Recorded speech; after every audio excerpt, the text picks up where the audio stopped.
Hello again. Welcome. In the previous one, we have already discussed the concept of growth and development. So, what is the definition of growth? If we define the growth, then we can say growth is a sign of life.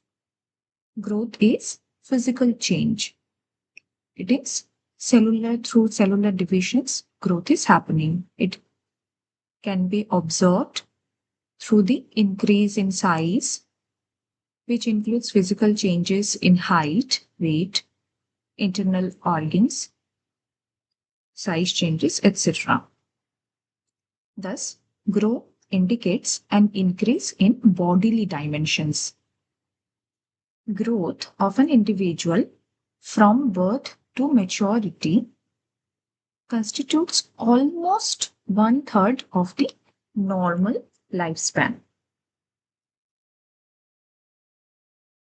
So, what are the characteristics of growth? Growth is measurable.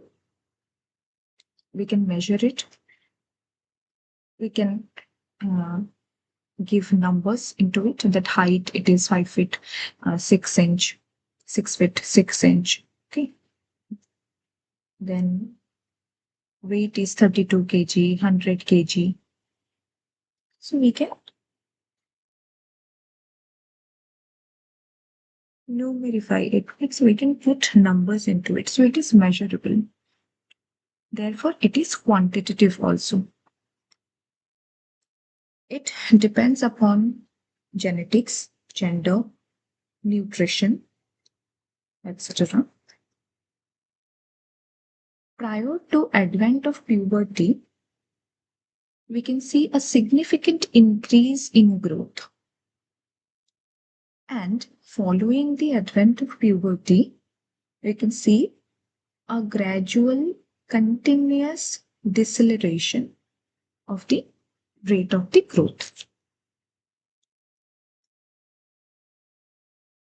We can see that when a person is growing, some old features such as baby fat, baby hair, baby tooth gradually disappears after a certain period of age, certain period of time when that infant or the child attains certain age and um, acquires some new features such as facial hairs, primary and secondary sex characters, second set of teeth can be seen. As I already said, growth is not a continuous process. It is for a limited period of time and stops at maturation.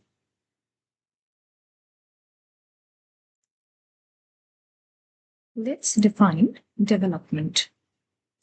Development is a progressive series of orderly, coherent changes which an organism undergoes in passing from an embryonic stage to maturity.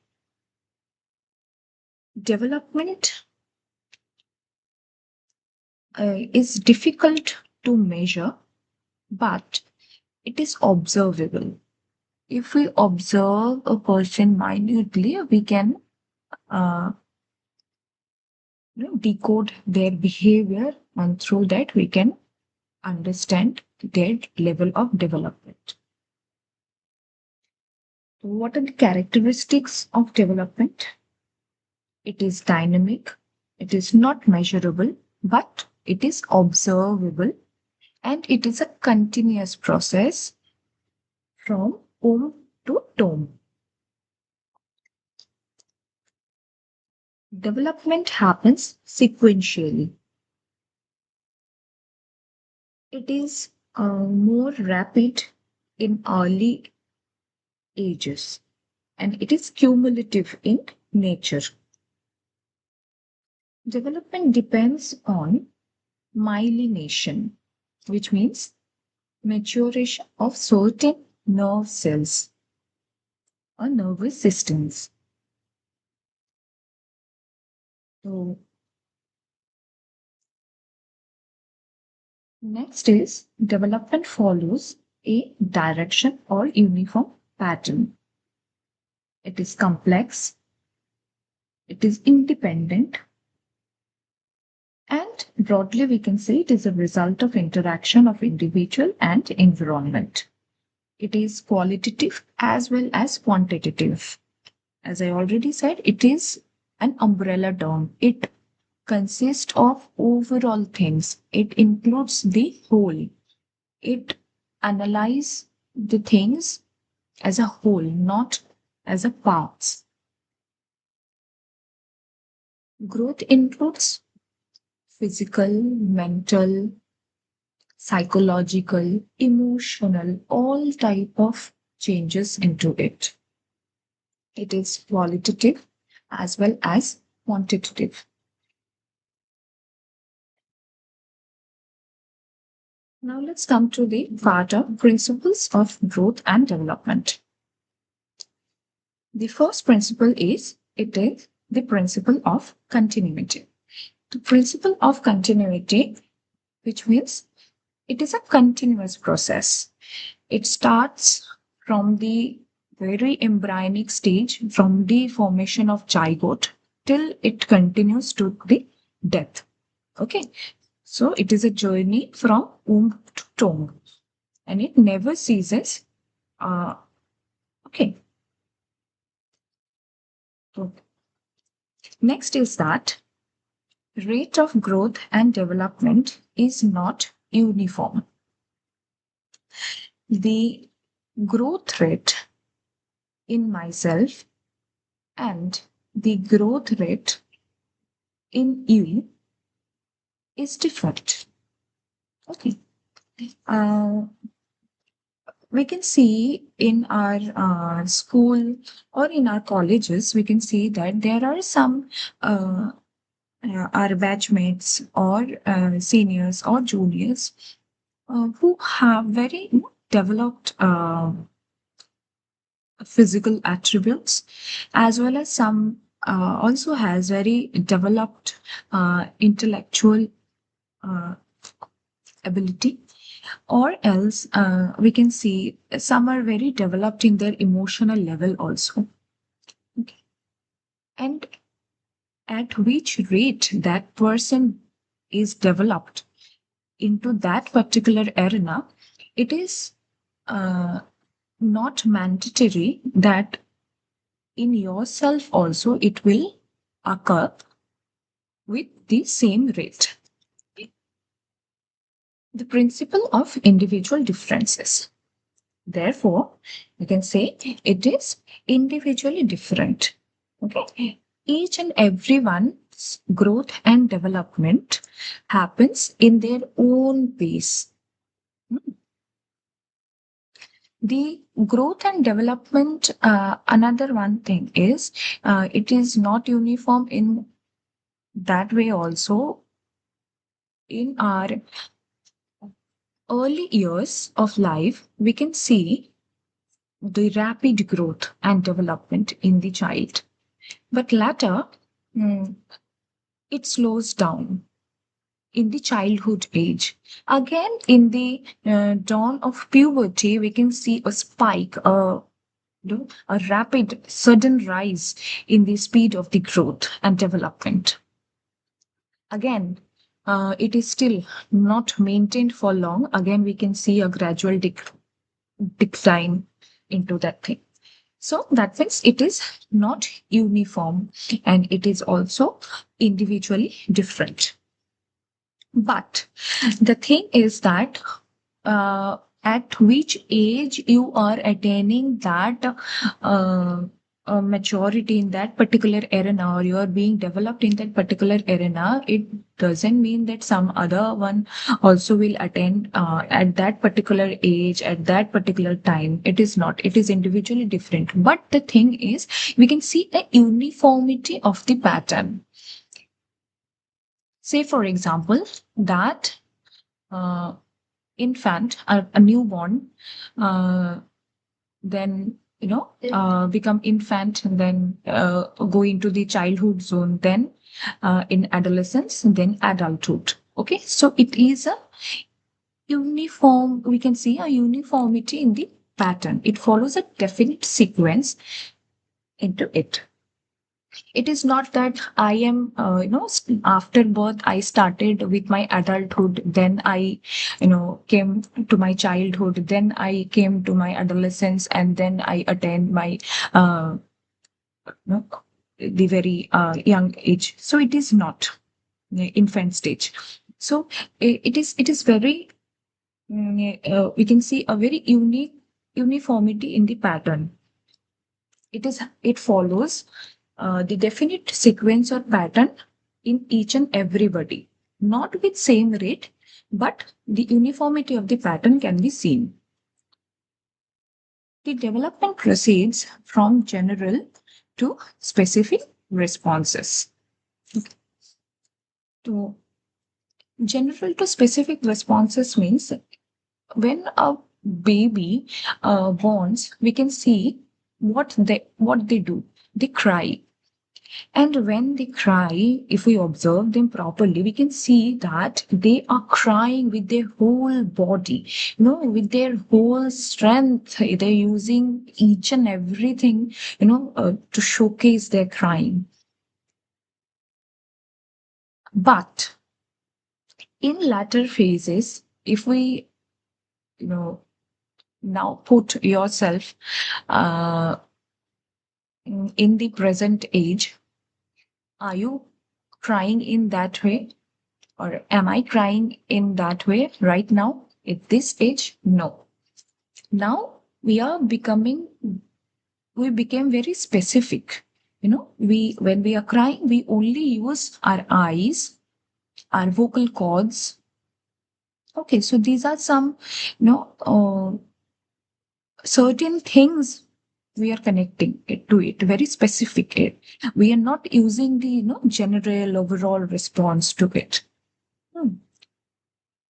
Another example we can take that when a baby, mm, in their infant stage and all, uh, uh, so when they see something, they try to reach out. And if you can see that they want to reach uh, to it with their whole body, when they are, uh, uh, you know,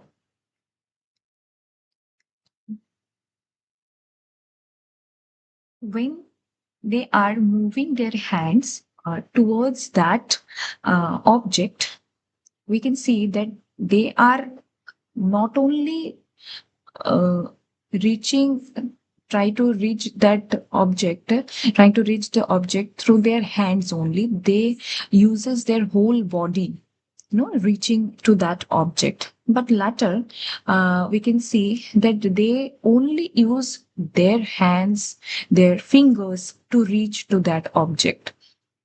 Now, if you want to grab a cup, plastic cup, which is 1 feet away from you, so what you do, that you generally you just move your hands and fingers towards it, and you try to grab that one, not you use your whole body towards it. So therefore it means the development proceeds from general to specific response. Next is the principle of integration. Kapuswamy in 1971, he said that the movement from the whole to the parts and from the parts to the whole. Okay, so this growth and development, it involves a movement from the whole to the parts and from parts to the whole. It is the overall integration of it. Next is principle of interrelation. Principle of interrelation is that when a child is developing, it is not that after completing their whole physical development, then the child moves towards their emotional development and then social cultural development. It is not. It is an interrelation. It is they are interdependent and interlinked with each other, intertwined with each other. And uh, if one is affected, we can see the consequences to other arenas or other dimensions also. So the all the dimensions, the physical, mental, social, etc., they are interrelated with each other as well as they're interdependent also. Mm, if if a child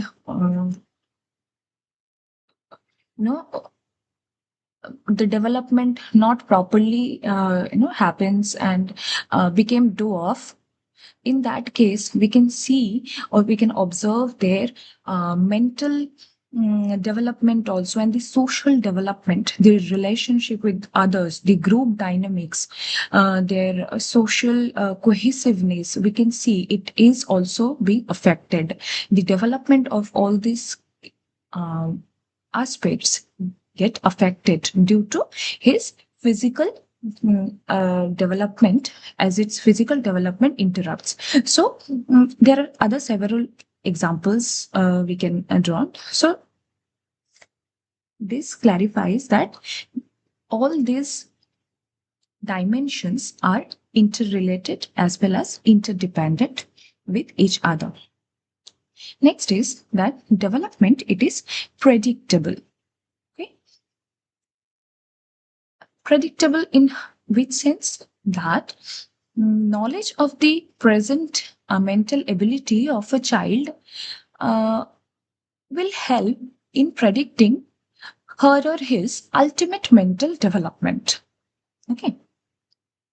Or we can give an example that express of the bones of the wrist of a child will tell approximately what her or his ultimate size will be. Okay, so it is very predictable. The principle of developmental direction. So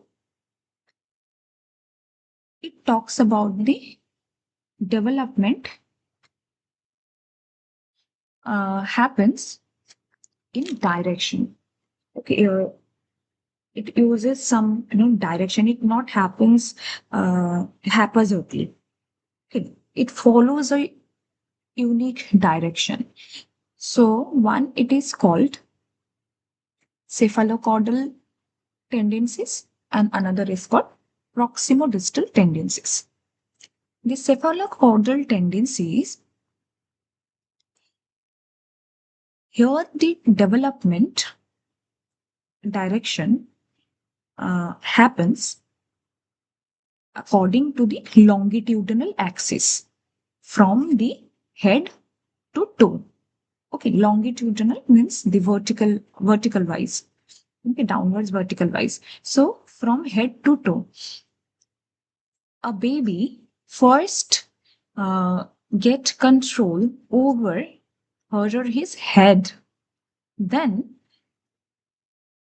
towards arms, and then at the very last it's legs. Okay, it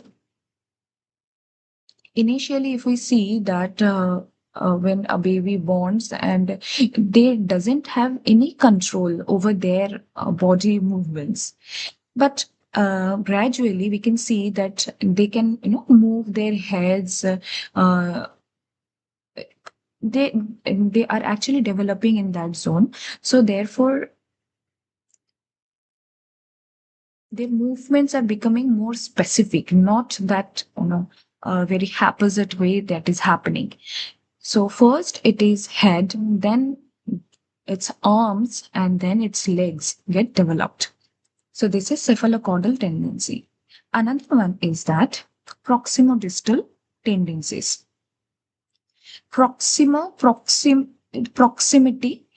means nearer, and proximity, and distance means distance. So this development happens from near to the distant. Okay, proximity to the distant, right? Say, for example, that we get uh, the control over our large fundamental muscles first. Then, you know, we get control over the wrist and fingers. Okay.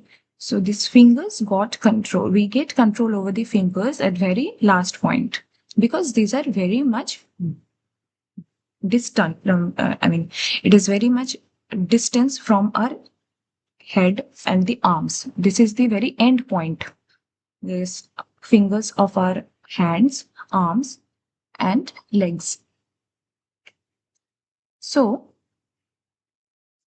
this exercise, therefore, we can say that the exercise control over the large fundamental muscles of the arm and the hand, and then only afterwards over the smaller muscles of the fingers. Next is that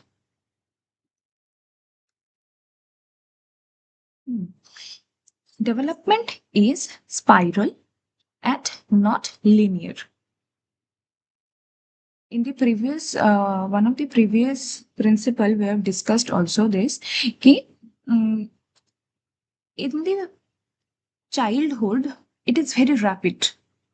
Then in their adolescence, again, it, retarded.